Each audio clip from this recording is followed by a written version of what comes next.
இந்த வருஷம் ஆண்டவர் நமக்கு கொடுத்த வாக்கு தத்துவம் ஆதியாகமம் 49ஆம் அதிகாரம் அதனுடைய 25ஆம்.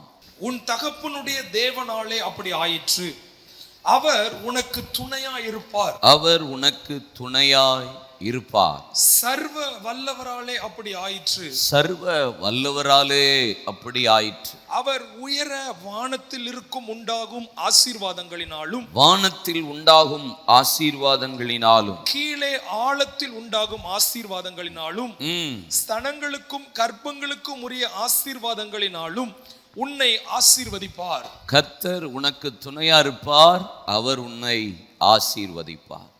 வானத்து ஆசீர்வாதங்கள், பூமியின் ஆழத்துக்குரிய ஆசீர்வாதங்கள், ஸ்தனங்களுக்கும் கர்ப்பங்களுக்கும் அடுத்த ஆசீர்வாதம், ஆவிக்குரிய உலக சந்ததியின் ஆசீர்வாதம். இந்த 3 ஆசீர்வாதத்தினாலே யாக்கோபு தன்னுடைய மகனாயிருந்த யோசேப்பை குறித்து கர்த்தர் உனக்கு துணையாயிருப்பார். அதற்கு முந்தின வசனங்கள்லாம் யோசேப்பு கனி தருகிற செடி என்று அவனை குறித்த வாக்குத்தத்தங்கள் சொல்லப்பட்டிருக்கும். யாக்கோபின் வல்லவராலே அப்படி உனக்கு ஆயிற்று, அவரே உனக்கு துணையாயிருப்பார் என்று சொல்லி இந்த 3 ஆசீர்வாதங்களை யாக்கோபின் மூலியமாக ஆண்டவர் சொல்லுகிறதை இந்த இடத்துல பார்க்க முடிகிறது. கர்த்தர் நமக்கு துணையாயிருப்பார். இந்த உலகத்தில் யார் நம்ம கூட இருக்காங்களோ இல்லையோ, ஆண்டவர் நமக்கு துணையாயிருக்கிறவர். மத்தேயு 28ஆம் அதிகாரத்தில் இயேசு மரித்து உயிர்த்தெழுந்து 40 நாள் சீஷர்களுக்கும் மற்ற 500 சீஷர்களுக்கும் தரிசனமானதற்கு பின்பாக அங்கே கலிலேயாவில் உள்ள ஒரு மலையிலே நின்று அவர் உபதேசம் பண்ணி அவர் வானத்துக்கு எடுத்துக்கொள்ளப்பட்ட போதும், உங்களுக்காக ஒரு தேற்றரவாளரை நான் உங்களுக்கு அனுப்புவேன், உங்களை நான் திக்கற்றவர்களாய் விடேன், உங்களிடத்திற்கு நான் வருவேன். அவர் போகும்போதும் சொல்றார், உலகத்தின் முடிவு பரியந்தம் நான் உங்களோடு கூட இருப்பேன் என்று சொல்லுகிறார். அப்போ போகும்போதும் சொல்றாரு, நான் உங்களை திக்கற்றவர்களாய் விடேன், நான் உங்களை அனாதையை போல நான் விட்டுவிட மாட்டேன், நான் உங்களுக்காக ஒரு தேற்றரவாளரை. அப்பயும் ஆண்டவர் நமக்கு ஒரு துணையாளரை தருகிறார். ஆவியானவர் இந்த கிருபையின் காலத்தில் ஆண்டவர் நமக்கு துணையாக இருக்கிறார். எல்லா இடங்களிலும் எல்லா சூழ்நிலைகளிலும் அவரே நமக்கு துணை. அவர்தான் நம்மை ஆசீர்வதிக்கிறவர். இந்த உலகத்தில் எந்த மனுஷனும் நம்ம கூட முடிவு பரியந்தம் வர முடியாது. அது அப்பா அம்மாவாக இருக்கலாம், அது பெற்றோர்களாக இருக்கலாம், அது பிள்ளைகளாக இருக்கலாம், அது கணவனாக இருக்கலாம், திருமண உடன்படிக்கையில் வாழ்ந்திருக்கவும் தாழ்ந்திருக்கவும் என்று சொல்லி எல்லாவற்றும். அதில் கடைசி ஒரு வார்த்தை சொல்லுவார்கள் திருமண உடன்படிக்கையில், மரணமே எல்லாமல் அப்படின்னு சொல்லிட்டு, மரணம் மட்டும்தான் உன்னை என்னையும் பிரிக்கணும்னு. அப்போ அந்த மரணம் கூட அதுக்கப்புறம் துணையாக இருக்க முடியாது. சிலர் சீக்கிரமாக மறிக்கிறார்கள். துணையாக இருப்பேன்னு சொன்னவர்கள் இல்லை, கடைசி வரைக்கும் உங்கள் கூட இருப்பேன்னு வாக்கு பண்ணினவர்கள் இன்றைக்கு கிடையாது. இன்றைக்கி பல பேர் அந்த பாதையின் வழியாக போயிருக்கலாம், போய் கொண்டிருக்கலாம், இனி நீங்கள் போகிறதற்கு ஆயத்தப்பட்டு கொண்டிருக்கலாம். ஆனால் எல்லா சூழ்நிலைகளிலும் முடிவு பரியந்தும் நமக்கு துணையாக இருக்கிறவர் ஆண்டவர் மாத்திரம்தான். நம்ம தாழ்ந்திருக்கும் போதும் சரி, நஷ்டப்படும் போதும் சரி, ஆசீர்வாதமாக இருக்கும் போதும் சரி, உயர்ந்திருக்கும் போதும் சரி, பணம் இருக்கும்போது நம்ம கூட இருக்கிறவங்க அதுக்கப்புறம் இருக்க மாட்டாங்க. உயர்வு இருக்கும்போது இருக்கிறவங்க நம்ம கூட இருக்க மாட்டாங்க. சில நேரம் அப்படி தான். கடந்த நாட்களில் ஒரு தேவ மனிதரை நான் சந்தித்தேன். அவர் சொன்னால் எல்லாம் இருக்கும்போது எல்லாரும் இருந்தாங்க, என் மனைவி கூட இப்போ என் கூட இல்லை, என்னை விட்டுட்டு போயிட்டா அப்படின்னு சொல்லி வருத்தத்தோட ஒரு பரிசுத்தவான் சொன்ன வார்த்தையை கேட்டு துக்கம் அடைந்தேன். அப்போது இந்த உலகத்தில் நமக்கு கூட துணையாக இருக்கிறது இயேசு மாத்திரம்தான். உலகத்தின் முடிவு பரியந்தம் சகல நாட்களிலும் சதா காலங்களிலும் உங்களோடு கூட இருக்கிறவர், நம்மோடு கூட இருக்கிறவர் இயேசு ஒருவர் மாத்திரம்தான். அவர் மாத்திரம்தான் நமக்கு துணையாக இருப்பார். அவரையே நம்புவோம். அல்லேலூயா.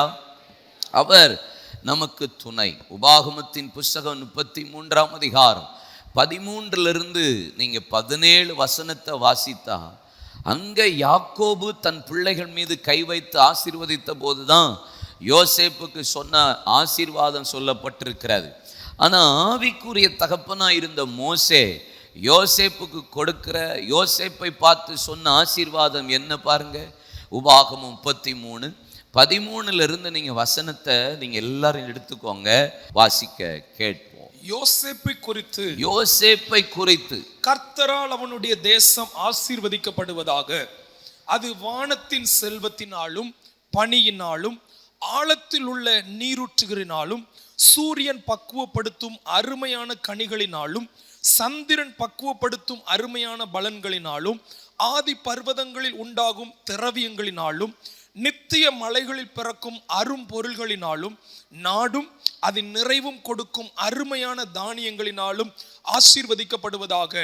முட்செடியில் எழுந்தருளின் தயை யோசேப்புடைய சிரசின் மேலும் தன் சகோதரனுடைய விசேஷத்தினுடைய உச்சம் தலையின் மேலும் வருவதாக. அவன் அலங்காரம் அவன் தலையீற்று காளையினுடைய அலங்காரத்தை போலவும் அவன் கொம்புகள் காண்டாமிருகத்தின் கொம்புகளைப் போலவும் இருக்கும். அவைகளாலே ஜனங்களை ஏகமாய் தேசத்தின் கடையாந்திரங்கள் மட்டும் முட்டி துரத்துவான். அவைகள் எப்ராயிமின் 10,000ங்களும் மனாசையின் 1000ங்களுமானவைகள் என்றான். யோசேப்பை ஆசீர்வதிக்கும் போது மோசே அப்பா உலக பிரகாரமான தகப்பன் சொல்ற ஆசீர்வாதம் ஒரு சர்டன் லிமிட்ல சொல்றாரு, துணையா இருப்பார், 3 விதமான ஆசீர்வாதம். ஆனா ஆவிக்குரிய தகப்பன் மோசே யோசேப்பை ஆசீர்வதிக்கும் போது மற்ற எல்லா பிள்ளைகளையும் ஆசீர்வதிக்கிறது அதற்கு முந்தின வசனங்கள் எல்லாம் இருக்கு பாருங்க. ஆனா ஒரு அதிகாரம், ஒரு வசனம், 2 வசனத்தோட முடிஞ்சிடும். ஆனா யோசேப்பை ஆசீர்வதிக்கிறது மாத்திரம் 13ஆம் வசனத்திலிருந்து 17ஆம் வசனம் வரைக்கும் நேர்லி ஒரு 5 வசனங்கள் அப்படியே தொடர்ந்து அவரை குறித்து ஆசீர்வதிக்கிறத நீங்க வேதத்துல பார்க்க முடியும். அவ்வளவு ஆசீர்வாதங்களை கர்த்தர் உனக்கு துணையா இருந்து அவர் உன்னை ஆசீர்வதிப்பார் என்று போடப்பட்டிருக்கிறார். ஒவ்வொரு ஆசீர்வாதங்களையும் நான் எக்ஸ்பிளைன் பண்ண விரும்புகிறேன் வருகிற நாட்களில். ஆனால் இன்னைக்கு ஒரு காமனாக ஒரு சில காரியங்களை ஆண்டவர் நமக்கு துணை நிற்கும் போது என்னென்ன நன்மைகளை கர்த்தர் நமக்கு கொடுத்தா, அவர் துணை நிற்க நாம் என்ன செய்ய வேண்டும் என்பதை ஒரு 4-5 வசனங்களை மாத்திரம் நான் உங்களுக்கு காண்பித்து கொடுக்க விரும்புகிறேன். ஏசாயா 44ஆம் அதிகாரம் 2-3 வசனங்களிலையும் ஆண்டவர் ஒரு மனுஷனை பார்த்து ஆசீர்வதிக்கிற இந்த 3 ஆசீர்வாதங்களும் இங்கேயும் சொல்லப்பட்டிருக்கிறார். யோசேப்புக்கு சொன்ன ஆசீர்வாதங்களைப் போலவே அங்கே சொல்லுகிறார், என்னை உண்டாக்கினவரும் தாயின் கர்ப்பத்தில் உன்னை உருவாக்கினவரும் உனக்கு துணை செய்கிறவருமாகிய, எப்படி உனக்கு துணை செய்கிறவருமாகிய கர்த்தர் சொல்லுகிறதாவது, என் தாசனாகிய யாக்கோபே, நான் தெரிந்து கொண்ட யெசூரனே, பயப்படாத, தாகம் உள்ளவன் மேல் தண்ணீரையும் வறண்ட நிலத்தின் மேல ஆறுகளையும் ஊற்றுவேன். உன் சந்ததி மேல் என் ஆவியையும் உன் சந்தானத்தின் மேல் என் ஆசீர்வாதத்தையும் ஊற்றுவேன். இங்க யாக்கோபை குறித்தும் யெசூரனை குறித்தும் பயப்படாத, நீ என் தாசன் என்று சொல்லி இங்கேயும் 3 விதமான ஆசீர்வாதங்கள்.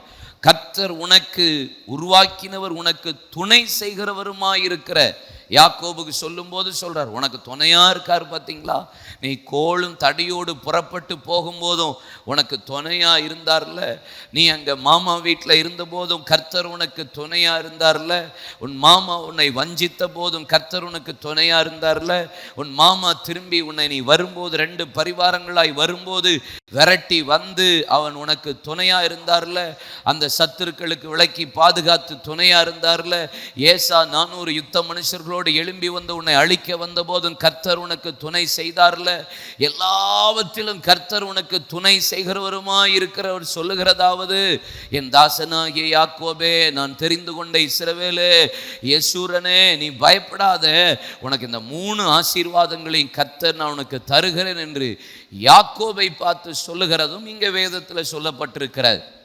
என் தாசன் அப்படிங்கிறார், என் தாசனுக்கு கூட நான் துணையா இருப்பேங்கிறார். பைபிளில் நான் திருப்பி கொஞ்சம் வசனங்கள் எல்லாம் வாசித்து பார்த்தா என் தாசன் என்று சொன்னவர்கள் ஒரு சில மனிதர்கள் தான் இருக்கு. அதுவும் ஒரு பிரசங்கத்தை நான் எடுத்து வைத்திருக்கிறேன், வர நாளில் பிரசங்கம் பண்ணுவேன். என் தாசன் அப்படின்னு சொன்னா அதிகமான முறை என் தாசன் அப்படின்னு சொன்னா ஒரு மனுஷன் ஆண்டவர் சொல்லியிருக்கிறார், மோசே, என் தாசனாகிய மோசே அப்படின்னு சொல்லியிருக்கிறார். ரெண்டாவது அதிகமா சொல்லப்பட்ட மனிதன் யாருன்னா என் தாசனாகிய தாவீது. ரெண்டாவது அதிகமா பைபிள் அதிகமா என் தாசனா அப்படின்னு சொன்னது யார் தெரியுமா? ஒன்று மோசே, ரெண்டாவது தாவீது, மூணாவது யார் தெரியுமா? யாக்கோபு. என் தாசனாகிய யாக்கோபு என்று சொல்லுகிறார். நாலாவது என் தாசன் அப்படின்னு சொல்ற ஆளு ஆபிரகாம். இந்த 4 பேரை தான் என் தாசன் அப்படின்னு சொல்லியிருக்கிறார். நான் தெரிந்து கொண்டவன் என் தாசன் அவர் சொல்லியிருக்கிறார். இந்த 4 பேரை குறித்து, அவர்களோடு கர்த்தர் துணையா இருந்ததை குறித்து வரும் நாட்களில் தியானிப்போம். யெசூரனே அப்படிங்கிறார். பைபிள்லேயே வசனத்திலேயே ஹோல் பைபிளில் 4 இடத்துல மாத்திரம்தான் யெசூரன் என்கிற வார்த்தையே வருகிறது. 4 இடத்துல.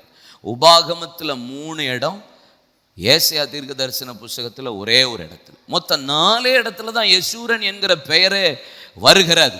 அப்படி என் தாசன் சொல்ற ஒரு ஆசீர்வாதம், யெசூரனே என்று சொல்லுகிற ஒரு ஆசீர்வாதம் நீங்க வேதத்துல நீங்க வாசித்து பார்ப்பீர்களானா, வேதத்தை உபாகமம் 33ஆம் அதிகாரம் 5ஆம் வசனம் ஆரம்பிக்கும் போது பாருங்க, மற்ற எல்லா பிள்ளைகளையும் ஆவிக்குரிய தகப்பனாகிய மோசே ஆசீர்வதிக்கிறதுக்கு முன்னாடி அவர் ஆரம்பிக்கிறதே பாருங்க, ஜனங்களின் தலைவரும் இஸ்ரவேலின் கோத்திரங்களும் கூட்டம் கூடின போது அவர் யெசூரனுக்கு ராஜாவா இருந்தார்.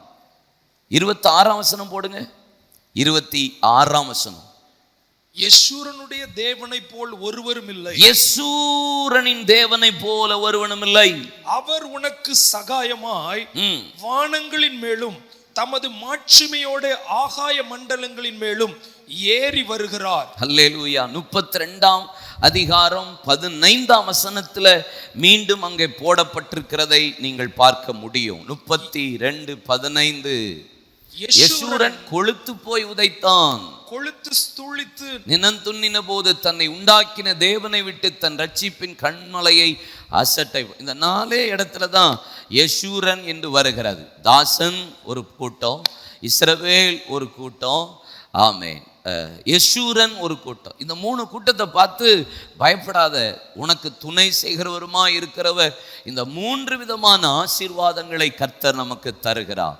இந்த வருஷத்துல கர்த்தர் நமக்கு துணையா இருப்பார். வலது கரத்தை உயர்த்துங்க, வலது கரத்தை நல்லா உயர்த்துங்க. நான் உன் கூட இருக்கிறேன். Fear not, I am with you.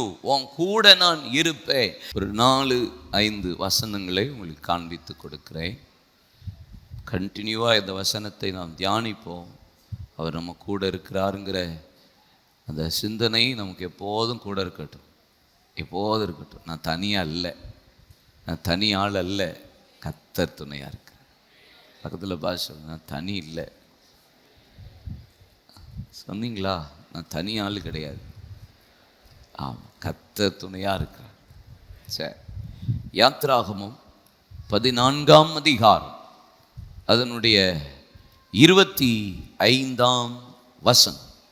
அவர்களுடைய ரதங்களிலிருந்து உருளைகள் கழலவும் அவர்கள் தங்கள் ரதங்களை வருத்தத்தோட நடத்தவும் பண்ணினார். அப்பொழுது எகிப்தியர் இஸ்ரவேலரை விட்டு ஓடி போவோம். கர்த்தர் அவர்களுக்கு துணை நின்று, வாசிங்க திரும்ப, கர்த்தர் அவர்களுக்கு துணை நின்று, கர்த்தர் இஸ்ரவேல் ஜனங்களுக்கு துணை நின்று எகிப்தியருக்கு விரோதமாய் யுத்தம் பண்ணுகிறார் என்றார்கள். இஸ்ரவேல் ஜனங்கள் எகிப்தில் அடிமையா இருந்தாங்க 430 வருஷம், 10 தலைமுறைக்கு மேலே. எப்படா விடுதலை வரும்னு காத்து கொண்டிருந்தவர்களுக்கு ஆண்டவர் அற்புதங்களை செய்தார். எகிப்தையே கர்த்தர் நடுங்க பண்ணினார். 10 வாதையை வச்சு எகிப்தையே நடுங்க பண்ணினார். ஆனாலும் பார்வோனுடைய இருதயத்தை நான் கடினப்படுத்துவேன் ஆண்டவர் சொல்லி, எதுக்கு கடினப்படுத்தினார்? ஆண்டவருடைய வல்லமையை கர்த்தர் வெளிப்படுத்துகிறதற்காக அவனை கடினப்படுத்தி கொண்டு வந்தார். கடைசியில் சங்கார தூதனுடைய முடிவு, முழு எகிப்தும் தலைச்சங்கன் உண்டாகி பார்வோன் வீட்டிலிருந்து எவன் வீட்டிலெல்லாம் இரத்தம் தெளிக்கப்படாமல் பூசப்படாமல் இருந்ததோ எல்லா வீட்டிலையும் மரணங்களும் ஓலங்களும் ஒப்பாரிகளும் கூக்குரலும் அழுகுரலும் உண்டாயிருந்தது. பார்வோன் மோசேயை அழைத்து சொல்லுகிறான், எகிப்தை விட்டு நீங்க புறப்பட்டு போங்க, வெளியே போனால் நல்லா இருக்கும் அப்படின்னு சொல்லி வாலண்டியராக கழுத்தை பிடிச்சி தள்ளுற மாதிரி எகிப்தை விட்டு புறப்பட பண்ணுகிறான். ஆனாலும் அவன் இருதயம் மீண்டும் கடினப்பட்டது. இஸ்ரவேல் ஜனங்கள் எகிப்தியரை கொள்ளையிட்டார்கள். எகிப்தை விட்டு புறப்படும் போது சேனையை போல புறப்பட்டு போனார்கள். ஆனால் பார்வோனுடைய இருதயம் மீண்டும் கடினப்பட்டு அவங்கள வேலை வாங்கி அவங்கள சிறைப்படுத்தி அடிமைப்படுத்தி அவனால் மீண்டும் அவங்கள வெளியே அனுப்ப பிடிக்காம, அந்த சிறையிருப்பிலிருந்து வெளியே அனுப்ப பிடிக்காம மீண்டும் அவர்களை பின்தொடர்ந்தான். செங்கடலின் ஓரத்தில் வந்து நின்றாயிற்று.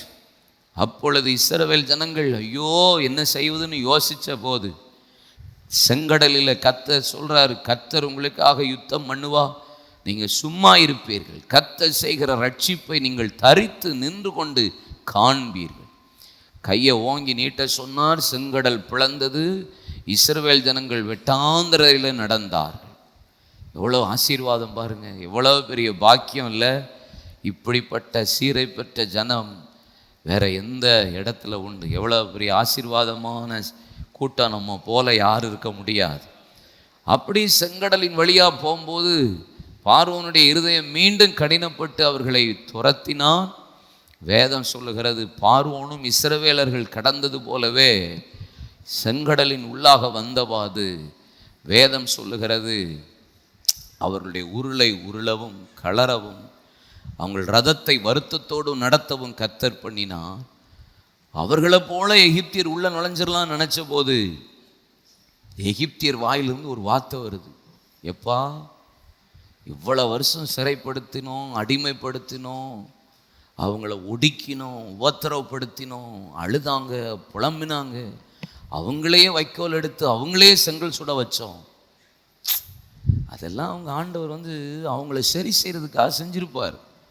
ஆனால் இப்போ தான் தெரியுது, அவங்க கூட துணை நிற்கிறவர் பெரிய ஆண்டவர் என்பதை இன்னைக்கு தெரியுது. எகிப்தியர் சொல்றாங்க, இஸ்ரவேலுக்கு துணை நின்று கர்த்தர் நமக்கு விரோதமாக யுத்தம் பண்ணுகிறார். இந்த வருஷம் நம்மளை ஒடுக்கின சில நேரம் சில சில சில சிறையிருப்பு, சில அடிமைத்தனம், சில போராட்டம், சில தரித்திரம் நம்மளை அப்படி நெருக்கிக்கிட்டே இருந்தது. அது கண்டினியூ ஆக தான் விரும்பும். பிசாசு அதுக்கு தான் போராடிக்கிட்டே இருப்பான். உங்களை உடனே விடுதலையாக்க மாட்டான். சிறைப்பட்டு போனவன் சீக்கிரமே சிறையிருப்பிலிருந்து தீவிரமாய் விடுவிக்கப்படுவான் என்று வேதம் சொல்லுகிறது. சீக்கிரமாக தீவிரமாக சிறைப்பட்டு போனவனை கர்த்தர் விடுவிப்பாராம். ஆனால் பிசாசுனுடைய வேலை எப்பயுமே நம்மளை சிறையிலே வச்சிருக்கணும்னு தான் பிடிக்கும். பிசாசுனுடைய எண்ணம் எப்பயுமே நம்மளை எப்பயுமே எதாவது ஒரு அடிமைத்தனம், ஏதாவது ஒரு சிறையிருப்பு, ஒரு பண சிறையிருப்பு, பாவம் ஒரு சிறையிருப்பு, ஏதோ ஒரு சுபாவத்தில் ஒரு சிறையிருப்பு, அதை இருக்க வைக்கிறதுக்கு தான் பிசாசு போராடிக்கிட்டே இருப்பான். விடுதலை கிடைச்சதுக்கு அப்புறமும் விட மாட்டான், பின்னாடி தொடர்ந்துட்டே வருவான். நான் அடிக்கடி சொல்லியிருக்கிறேன், ஆதியாகமம் 4:7 பாவம் வீட்டு வாசப்படியில் இருக்கு. 1 தீமோத்தேயு 5:10 வாசித்தா பாவம் என்னை பின் தொடர்கிறது. எபிரேயர் 12:1 பாவம் என்னை நெருங்கி நிற்கிறது. ரோமர் 7:10 வாசிச்சா பாவம் எனக்குள்ள வாசம் பண்ணுதுன்றார். எங்க பார்த்தாலும் இது இருக்கு. எப்பயும் நம்மளை சிறைப்படுத்துகிறதற்கு, நம்மளை அடிமைப்படுத்துறதுக்கு தொடர்ந்து வந்துக்கிட்டே இருக்கு, நெருக்கிக்கிட்டே இருக்கு, நமக்குள்ள வாசம் பண்ணுது, வாசப்படியில் இருக்கு. எப்போ இவனை சிறைப்படுத்தலாம், எப்போ இவனை அடிமைப்படுத்தலாம். சரி, இயேசுவை ஏற்றுக்கொண்டேன், ரட்சிக்கப்பட்டேன், விடுதலை ஆயிட்டேன், இன்னைக்கு கர்த்தர் என்னை சேனையை போல புறப்பட பண்ணுகிறார் என்று சொன்னாலும் மீண்டும் அவன் சிறைப்படுத்துகிறதற்கு பார்வோன் இருதயம் கடினப்பட்டு துரத்திட்டே வரான். நீங்க பரலோக ராஜ்யம் போற வரைக்கும் இந்த மாம்சம் நமக்கு போராடிக்கிட்டே இருக்கும். இந்த பிசாசின் வல்லமை நமக்கு விரோதமாக எழும்பி வந்து கொண்டே இருக்கும். ஆனால் இன்னைக்கு இந்த வருஷம் ஆண்டவர் நமக்கு ஒரு வாக்குத்தத்தம் கொடுக்கிறா. எதெல்லாம் உங்களை அடிமைப்படுத்தியதோ, எதெல்லாம் உங்களை சிறுமையாக்கினதோ, எதெல்லாம் உங்களை வேதனைப்படுத்தியதோ, எதெல்லாம் உங்களை கண்ணீர் வடிக்க வைத்ததோ, எதெல்லாம் உங்களை புலம்ப வைத்ததோ, எதெல்லாம் உங்களை கூனி குறுக வைத்ததோ, எதெல்லாம் உங்களை ஒளிந்து போக வைத்ததோ, எதெல்லாம் நீங்க இழந்து போனீங்களோ, எத்தனை சந்ததியில் இந்த நன்மை இன்னும் வரலன்னு காத்திருந்தீங்களோ, இந்த வருஷம் சத்து சத்துருவின் வல்லமையை கர்த்தர் அழித்து, கர்த்தர் நமக்கு துணை நின்று, நல்லா கை தட்டுங்க, கர்த்தர் எனக்கு துணை நின்று அவர் யுத்தம் பண்ண போகிறார். சத்துருக்கள் சொல்லுகிற காலம் வருகிறது. ஓ சத்துருக்கள் இதுவரை என்ன சிறுமைப்படுத்தின நாட்கள் முடிகிறது. உங்களை அடிமைப்படுத்தின சத்துரு, உங்களை வேதனைப்படுத்தின சத்துரு, உங்களை கூனி குறுகி வைத்த சத்துருவின் வல்லமையை இந்த வருஷம் ஆரம்பத்திலேயே எல்லாவற்றையும் கர்த்தர் இழ்பொருளாய் மாற்றும்படி கர்த்தர் நமக்கு துணை நின்று யுத்தம் பண்ண போகிறார். கை தட்டுங்க, கை தட்டுங்க, கை தட்டுங்க, வாயை தரங்க. ஏசப்பா எனக்கு துணையா நிக்க போறீங்க. அவமானப்பட்டீங்களா பிரதர், கூனி குறுகிட்டீங்களா பிரதர், உபத்திரவப்பட்டீங்களா பிரதர், சிறையிருப்புல போய் மீண்டும் மீண்டும் வச்சால பிரதர், நீ இப்ப போன்னு சொன்னா ஆனா மீண்டும் சிறையிருப்பு, இன்னைக்கு போன்னு சொன்னா மீண்டும் சிறையிருப்பு. பிசாசு ஓட கர்த்தர் யுத்தம் பண்ணும்படி ஆண்டவர் இந்த வருஷம் நமக்கு துணை நின்று அவன் பார்வோனையும் அவன் சேனையையும் ஒன்னையும் நீங்க இனி எகிப்தை தேடியும் காணாதிருக்க போகிறீர்கள். இனி எகிப்தை நீங்க தேடியும் காணாதிருக்க போகிறீர்கள். அல்லேலூயா, ஆமென். கர்த்தர் நமக்கு துணையாய் நிற்பார். ஆண்டவர் நமக்கு துணை செய்வார். Praise God. அதனால தான் மோசே தனக்கு 2 பிள்ளைகள் பிறந்தபோது மோசே அவன் பிள்ளைக்கு பேர் வைக்கிறத பார்த்துருக்கீங்களா? யாத்திராகமம் 18ஆம் அதிகாரம், யாத்திராகமம் 18ஆம் அதிகாரம் 4ஆம் வசனம் வாசிக்க கேட்போம். என் பிதாவின் தேவன் எனக்கு துணை நின்று, அருமையா மோசே சொல்றார், பிதாவின் தேவன் எனக்கு துணையா நின்றார்ப்பா, பார்வோனின் பட்டயத்துக்கு என்ன தப்புவித்தார்ப்பா என்று சொல்லி மற்றவனுக்கு எலியேசர் என்று பெயரிட்டிருந்தான். ஒருத்தனுக்கு பேர் வச்சு முடிச்சாச்சு. 2வது பிள்ளைக்கு பேர் வைக்கிறாரு. என்ன பேர் வைக்கிறாரு? பார்வோனின் பட்டயத்துக்கு என்ன தப்பு வச்சு என் பிதாவின் தேவன், ஆபிரகாம், ஈசாக்கு, யாக்கோபின் தேவன் எனக்கு துணையாய் நின்றார். அதனால எனக்கு ஒரு பிள்ளை கிடைச்சது. இந்த பிள்ளைக்கு பேர் வச்சிருக்கிறாரு எலியேசர் என்று பேர் வைத்தார். எலியேசர், எலியேசர்னா யெகோவா இஸ் மை ஹெல்ப்பர்னு அர்த்தம். யெகோவாவின் தேவன் எனக்கு உதவி செய்கிறார் என்று அர்த்தம். யெகோவாவின் தேவன் எனக்கு துணையா நிற்கிறார்னு அர்த்தம். இந்த வருஷம் கர்த்தர் நமக்கு துணையாய் நின்று நீ சத்துருக்களை தேடியும் பார்க்க மாட்டோம். எதெல்லாம் உங்களை அடிமைப்படுத்துது, எதெல்லாம் உங்களை சிறையாக்குது, உங்களை ஜெபிக்க முடியாமல் ஆசீர்வாதத்தை வாக்குத்தத்தத்தை சுதந்திரிக்க விடாதபடிக்கு எதெல்லாம் உங்களை சிறையிருக்க பண்ணினதோ எல்லாவற்றையும் கர்த்தர் இந்த வருஷம் நமக்கு துணை நின்று அதை யுத்தம் பண்ணி நமக்கு காலுக்கு கீழே இல்லை காணாமலே போக பண்ணிடுவார். கை தட்டுங்க. அல்லேலூயா, ஆமென். Praise God. ஒவ்வொரு அதிகாரத்துக்கும் ஒரு காரியம் சொல்ல விரும்புகிறேன். இப்போ ஆண்டவர் துணை நின்றார் அப்படின்னா நீங்கள் யாத்திராகமம் 3ஆம் அதிகாரமும் சரி 7, 9 வசனம், யாத்திராகமம் 2ஆம் அதிகாரம் கடைசி 3 வசனம், யாத்திராகமம் 1ஆம் அதிகாரம் 14ஆம் வசனம், இந்த வசனத்திலெல்லாம் வாசித்தா இஸ்ரவேல் ஜனங்களின் கூக்குரலை கேட்டார், அப்படி உபத்திரவத்தை பார்க்கவே பார்த்தார்.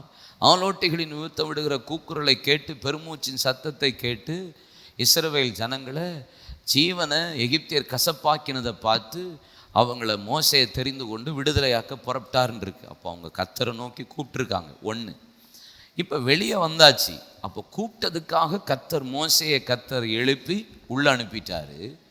இப்போ சத்துருவை அழிக்கிறதுக்கு மீண்டும் பாருங்களேன் 10ஆம் வசனம், யாத்திராகமம் 14ஆம் அதிகாரம் 10ஆம் வசனத்தை வாசிக்க கேட்போம்.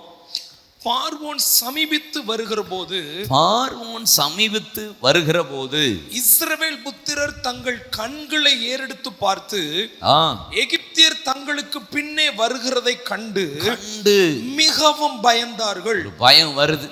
ஐயோ மீண்டும் நான் அடிமையா போறேனா, மீண்டும் சிறையிருப்பா, மீண்டும் வேலையா, மீண்டும் கூனி குறுகிதான் இருக்கணுமா, என் தலை நிமிராதா அப்படின்னு சொல்லி பயந்து அப்பொழுது இஸ்ரவேல் புத்திர கர்த்தரை நோக்கி கூப்பிட்டார்கள்.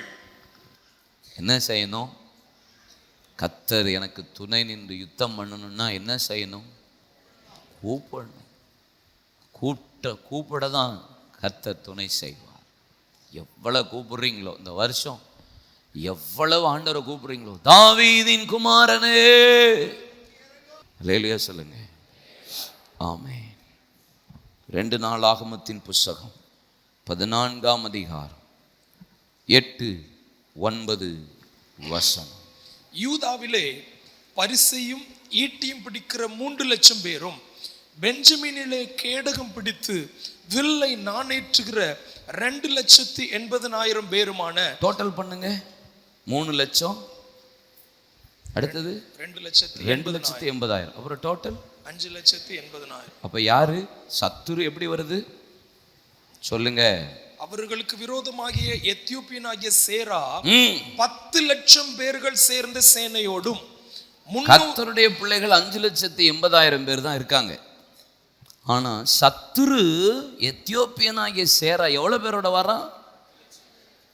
10 lakhs, 4,20,000 பேர் கூட. ஆசா அங்க எழுதுறான் பார், வாசிமா.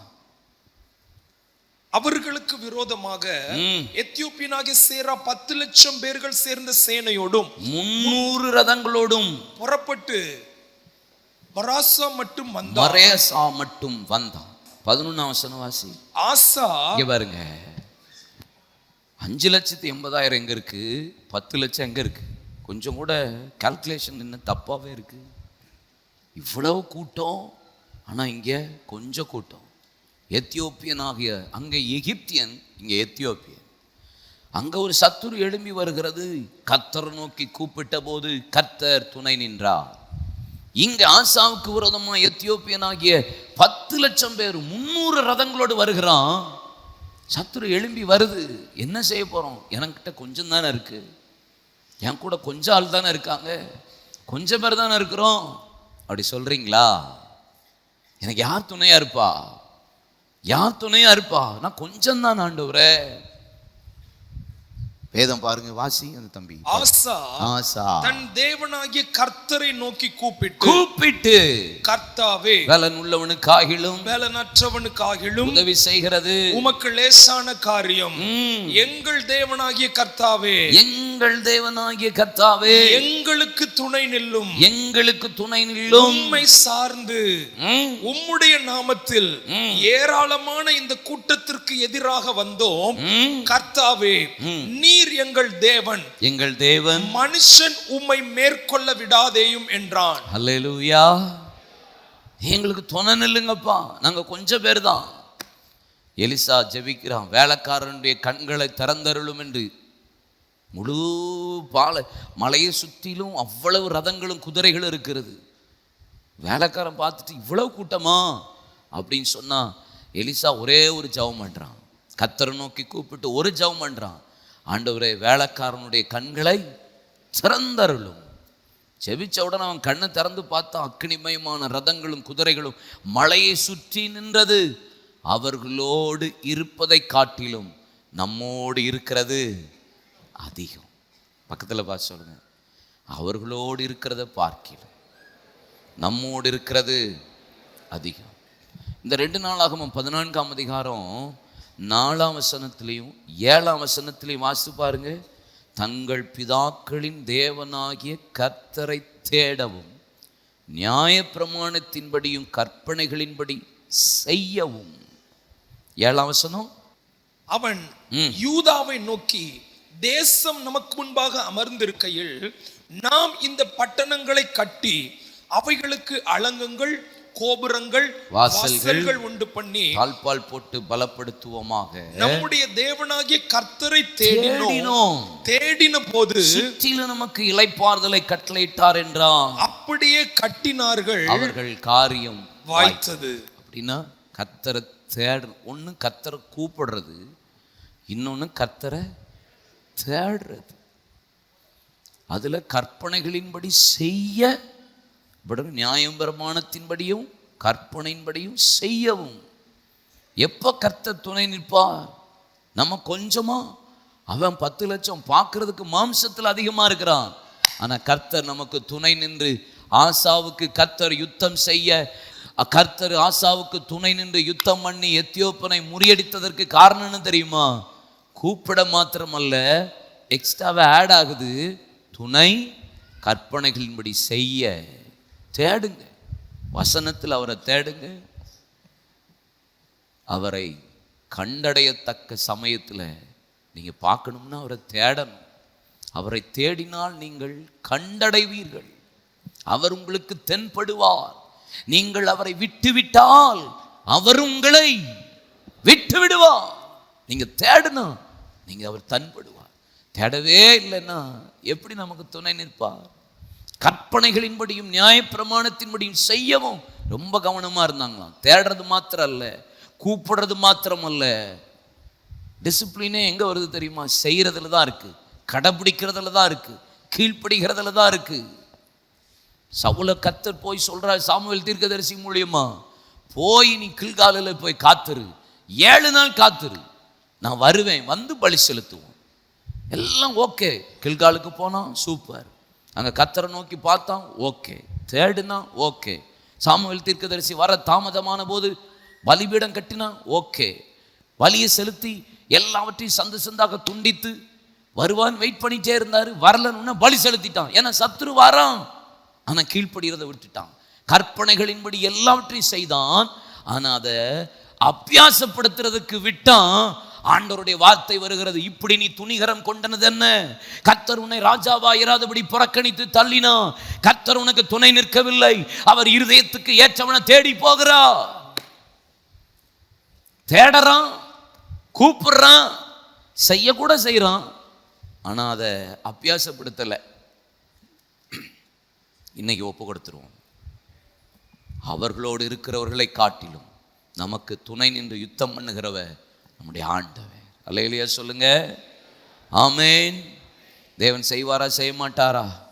கண்டிப்பா செய்வார். 2 நாளாகும் 32ஆம் அதிகாரம் 8ஆம் வசனத்தை வாசிக்க கேட்போம். அவனோடு இருக்கிறது மாம்சபயம் நமக்கு துணை நின்று. நமக்கு துணை. எசேக்கியா சொல்றார், நமக்கு துணை நின்று நம்முடைய யுத்தங்களை நடத்த நம்மோடு இருக்கிறவர் நம்முடைய தேவனாகிய கர்த்தர் தானே என்று சொல்லி அவர்களை தேற்றினான். எசேக்கியாவுக்கு விரோதமாக அசீரிய ராஜா சனகரிப்பு எழும்பி யுத்தம் பண்ண வர்றான். தாவீது தன்னுடைய நகரத்தின் கோட்டையை பலப்படுத்தினான். எசேக்கியா தாவீது நகரத்தின் கோட்டையை பலப்படுத்தினான். ஆயுதங்களையும் எல்லாவற்றையும் கேடகங்களையும் செய்தான். துறவுகளை தூற்று போட்டு கண்டுபிடிப்பார்கள் என்று தூற்று போட்டான். கர்த்தரை தேடுகிறதற்கு தேவ சமூகத்தில் ஆட்களை எழுப்பினான். அப்போ சொல்றான், கர்த்தர் நமக்கு துணை நிற்பான். அவங்களோடு இருக்கிறது மாம்சபயம், நம்மோடு இருக்கிறது கர்த்ததாமே என்று சொல்லி அவர்களை தேற்றினான். ஆனால் சீரிய ராஜாவாகிய சனகரிப்பு ஆளை அனுப்பி அவங்கள சோர்ந்து போக பண்ணுகிறான், பலவீனப்படுத்துகிறான். சும்மா எசேக்கியா சும்மா அவங்களை இஷ்டத்துக்கு பேசி பேசி வழி விலக பண்ணுறான். ஒரு பயல் என் கையிலிருந்து உங்களை தப்பு வைக்க முடியாது என்று சொன்னபோது எசேக்கியா சொன்ன வார்த்தையின் மீது ஜனங்கள் நம்பிக்கை வைத்தார்கள். நம்பிக்கை வச்சபோது ஏசாயாவும் எசேக்கியாவும் கர்த்தரை நோக்கி அபயமிட்டார்கள். வானத்தை நோக்கி கூப்பிட்டாங்க, தேடினாங்க. தாவீது நகரத்தின் கோட்டையை பலப்படுத்தினாங்க, ஆயுதங்களை செஞ்சாங்க. இன்னொன்று கடைசி ஆடாகுது, நம்பிக்கை வைத்தார்கள். வசனத்தின் மீது வார்த்தையின் மீது ஜனங்கள் நம்பிக்கை. ஊழியக்காரன் உங்கள்கிட்ட பேசும்போது ஒரு வார்த்தை சொல்லிட்டு அதை அப்படியே நம்பணும். சொல்லுங்க, அப்படியே நம்பணும். ஏசாயா தீர்க்க தரிசன புஸ்தகம் 50ஆம் அதிகாரம் 10ஆம் வசனம். நீங்கள் 7, 9 கர்த்தர் துணையா நிற்பார், என் முகத்தை கற்பாரையை போல ஆக்கினேன், கர்த்தர் எனக்கு துணையா நிற்பான்னு சொல்லிட்டு 10ஆம் வசனம் பாருங்க. உங்களில் எவன் கர்த்தருக்கு பயந்து அவருடைய தாசனின் சொல்ல கேட்டு தனக்கு வெளிச்சம் இல்லாததினால் இருட்டில் நடக்கிறானோ அவன் கர்த்தருடைய நாமத்தை நம்பி தன் தேவனை சார்ந்து கொள்ளட்டும். அவரை நம்புங்க. உங்களுக்கு பிரச்சனை இருக்கு, இப்ப ஒரு போராட்டம் இருக்குன்னு வச்சுக்கோங்க. நாளைக்கு ஒரு போராட்டம். ஆனா இன்னைக்கு கர்த்தர் ஒரு வார்த்தையை கொடுக்கிறார், வாக்குத்தத்தத்தை பேசுறாரு. அது வரும்போது வழி இல்லை, பாதை இல்லை, இருட்டா இருக்கு, கதவு அடைச்சிருக்கு. ஆனா நான் ஒன்று செய்வேன், கர்த்தர் எனக்கு துணை செய்கிறபடியா அந்த வார்த்தையை கேட்டு அதை நம்பி தேவனை சார்ந்து கொள்வேனானால் அபயமிட்ட உடனே ஒரு தூதன் அனுப்பி 1,85,000 அசீரியரின் பாளையத்தை சங்காரம் பண்ண கர்த்தர் அவனுக்கு எசேக்கியாவுக்கு துணை நின்றா. இன்னைக்கு உங்க நம்பிக்கை கர்த்தருடைய வார்த்தையின் மீது வரட்டும், கர்த்தருடைய வசனத்தின் மீது வரட்டும். ஒரு பிரசங்கத்தை கேட்கும் போதோ, நீங்கள் பைபிள் வாசிக்கும் போதோ, அந்த வசனம் உங்களோட பேசும்போது, ஆண்டவரை நான் நம்புகிறேன், நீங்கள் எனக்கு துணை நின்று எனக்காக யுத்தம் பண்ணுவீங்க, நீங்கள் எனக்கு துணை நின்று எனக்காக கிரியை செய்வீங்க, எனக்கு துணை நின்று என் தேவையை சந்திப்பீங்க அப்படிங்கிற விசுவாச நம்பிக்கை வைத்து அவரையே எசேக்கியா சார்ந்து கொண்டான். ஜனங்களும் சார்ந்து கொண்டார்கள். கர்த்தர் ஒரு தூதன் அனுப்பி யுத்தத்தில் ஜெயம் கொடுத்தார். இந்த காலை வேளையில் இந்த வருஷத்தின் முதல் ஆராதனையில் உங்களை பார்த்து சொல்கிறேன், நம்பிக்கை வைங்க.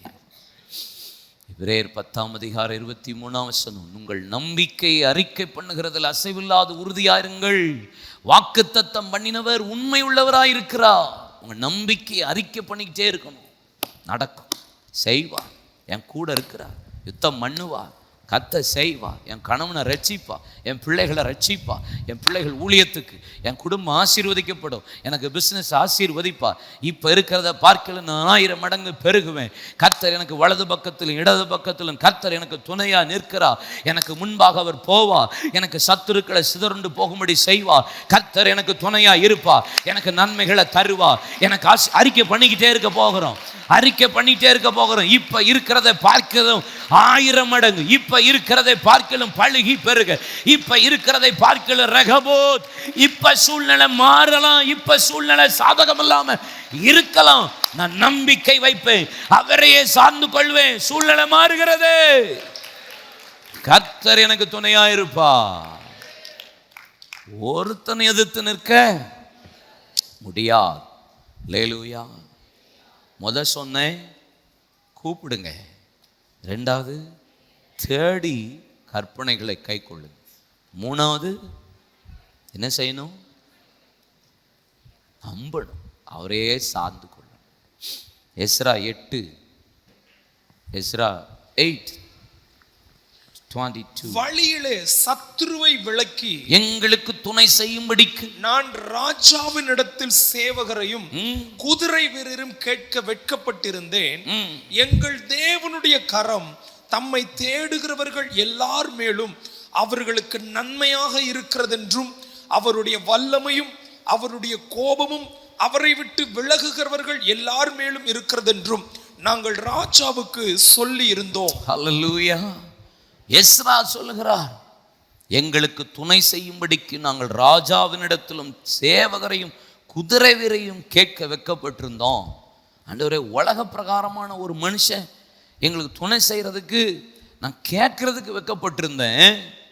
ஆனால் எஸ்ரா சொல்றாரு, ஆனால் கர்த்தரோ எங்களுக்கு துணையா இருந்தார். எப்போ? கர்த்தருடைய கரம் எங்கள் மீது நன்மையா இருந்தது. கர்த்தர் எங்களுக்கு துணை செஞ்சார், மனுஷன் இல்ல. கேட்க வெக்கமா இருக்கு, ஆனா கர்த்தர் எங்களுக்கு துணை செய்தார். கர்த்தருடைய கரம் எங்கள் மீது நன்மையா இருந்தது. அதுக்கு ஒரு காரியத்தை சொல்றேன். 21 23 பாருங்க. அவர்கள் அகாவா நதி அண்டையில உபவாசத்தை கூறினார்கள் என்று போடப்பட்டிருக்கிறது. 23 அப்படியே நாங்கள் உபவாசம் பண்ணி எங்கள் தேவனிடத்தில் அதை தேடினோம், எங்கள் விண்ணப்பத்தை கேட்டு அருளினா. துணை செய்யுங்கன்னு சொன்னோம், கொஞ்சம் வெக்கமாக இருந்தது. ஆனால் கர்த்தருடைய கரம் எங்கள் மீது நன்மையாக இருந்தது. எங்கள் குடும்பங்கள், எங்கள் பிள்ளைகள் எல்லாரும் எங்கள் பொருட்களுக்காகவும் எங்கள் பிள்ளைகளுக்காகவும் செவ்வையான வழியை தேடும்படி நாங்கள் அகாவா நதியண்டையில் உபவாசத்தை கூறிவித்தோம். ஒருத்தன் கர்த்தரை தேடுறான், ஒருத்தன் கர்த்தர்கிட்ட கூப்பிடுறான், ஒருத்தன் கற்பனைகளின்படி செய்ய கவனமாக இருக்கிறான், ஒருத்தன் கர்த்தரையை நம்பி சார்ந்திருக்கிறான், இங்கே ஒருத்தன் உபவாசம் பண்ணுறான், ஃபாஸ்டிங். கர்த்தர் உங்களுக்கு துணையாக இருப்பார், துணையாக இருப்பார். நீங்கள் சில நேரம் கர்த்தர் இயேசு லூக்கா 2:52 என்ன இருக்குது? மனுஷ தயவு, தேவ கிருபை, ஞானம் வளர்த்தி. சில நேரம் ஆவிக்குரிய வாழ்க்கையில் நம்ம எக்ஸ்ட்ரீம் லெவலில் போய் மனுஷனே எனக்கு தேவையில்லை அப்படிம்போம். இல்லை, மனுஷ உதவியும் நமக்கு உண்டு. மனுஷர்களும் சில நேரம் நமக்கு துணை நிற்கணும். அதுக்கு என்ன காரியம் செய்யணும்னா உபாசிக்கணும். அதிகாரிகள் கண்களில் தயவு தேவை இருக்குது, அரசாங்கம் கண்களில் தயவு தேவை இருக்குது. சில இடத்துல சில மனுஷர்கள் கண்களில் நமக்கு தயவு உண்டாகணும், இரக்கம் வரணும்னா சில நேரம் ஆண்டவர் நமக்கு துணை நிற்கணும், மனுஷர்களையும் துணையை ஆக்குவார். அதுக்கு உபவாசம்தான் உண்டு. அகாவா நதி அண்டையில் எங்கள் பொருட்களுக்காகவும் எங்கள் பிள்ளைகளுக்காகவும் நாங்கள் செவையான ஒளியை தேடினோம். அப்பொழுது கர்த்தர் எங்கள் ஜெபத்தை கேட்டார். கேட்டது மட்டும் இல்லை, ராஜா எங்களுக்கு துணை செய்தார். நாங்கள் என்ன ஜெபிச்சோமோ என்ன தேடினோமோ எங்கள் விண்ணப்பத்தை கேட்டு ராஜா எங்கள் கூட வந்து நின்றுட்டாரியா, நின்றுட்டார். 2 நாளாகமத்தின் புஸ்தகம் 26ஆம் அதிகாரம் 1ஆம் வசனம் 7ஆம் வசனம். அப்பொழுது யூதா ஜனங்கள் எல்லாரும் 16 வயதான உசியாவை அழைத்து வந்து அவனை அவன் தகப்பனாகிய அமத்சியாவின் ஸ்தானத்திலே ராஜாவாக்கினார்கள். பெலிஸ்தியரையும் கூர்பாகிலே குடியிருக்கிற அரபியரையும் மெகுனரியரும் வெல்ல தேவன் அவனுக்கு துணை நின்றார். இப்ப 3 கூட்டம். முதல்ல யாரு? எகிப்தியர், 2வது எத்தியோப்பியர், 3வது அசீரியர், 4வது ராஜா எங்களுக்கு துணை நிற்க ஜெபிச்சோம். 4 காரியம் சொன்னா, இப்போ 5வது சொல்றேன். உசியா ராஜா, அவனுக்கு விரோதமா யாரெல்லாம் வராங்க? பெலிஸ்தியர், அரேபியர், மெகுனியர், 3 கூட்டத்தார் வராங்க. உலகம், மாம்சம், பிசாஸ் 3 எழும்பி வருகிறது. அப்போ அவன் ஜெபம் பண்றான், வெல்ல தேவனே துணை நின்றாராம். உசியா ராஜாவுக்கு கர்த்தரே துணை நின்றார் என்று போடப்பட்டிருக்கிறது. இந்த துணை நிற்கிறதற்கு நான் உங்களுக்கு நியூ இயர் அன்னைக்கே எலாபரேட்டாக பேசினேன். நான் ஒரு வசனத்தை சொல்லிடுறேன், 4ஆம் வசனத்தை மாத்திரம் வாசித்து முடிக்கலாம். 26:4. அவன் தன் தகப்பனாகிய அமத்சியா செய்தபடியெல்லாம் கர்த்தருடைய பார்வைக்கு செம்மையானதை செய்தான். அப்பா செய்தபடியெல்லாம் செம்மையானதை செய்தான். அமத்சியா என்ன செய்தார் நான் உங்களுக்கு சொன்னேன். ஆமாம், 100 தாலந்து வெள்ளிக்காக 1,00,000 பராக்கிரமசாலிகளை நான் யுத்தத்தில் கொண்டு போகிறேனே. ஆண்டவர் சொல்லுகிற 1,00,000 பராக்கிரமசாலியை நீ கொண்டு போனாலும் கர்த்தர் உன் கூட துணையாக இருக்க மாட்டாருப்பா, நீ தோத்துருவார் சொன்ன உடனே 100 தாலந்து வெள்ளிக்கு நான் என்ன செய்வது? 1,00,000 பராக்கிரமசாலியை விலை கொடுத்து வாங்கிட்டேனே, நீ யுத்தத்துக்கு போயிடாத, கர்த்தர் உனக்கு துணை நிற்பதில்லை, நீ தோத்துருவார்னு அமத்சியாட்ட ஆண்டவர் சொல்லுறார் தீர்க்கதரிசி மூலியமா. அதனால அவன் யுத்தத்துக்கு போகலை, 100 தாலந்து வெள்ளியை இழந்தான். அதை நஷ்டப்பட்டாலும் கர்த்தருடைய வார்த்தைக்கு கீழ்ப்படிஞ்சான். அவங்க அப்பாவை போல, அதே போல தான் உசியா ராஜாவும் அவங்க அப்பா செய்தது போல கர்த்தருடைய பார்வைக்கு செம்மையானதை செய்து கீழ்ப்படிந்திருந்தான். நீங்களும் நானும் அதுபடி செய்ய கீழ்ப்படிவோம். எது நஷ்டப்படுதோ, எது இழந்து போகிறோமோ அது அல்ல, கர்த்தர் நமக்கு துணையாக நிற்கிறது தான் முக்கியம். அல்லேலூயா. ஜெபிக்கும்படி தேவ சமூகத்தில் முழங்கால் படியிடுவோம்.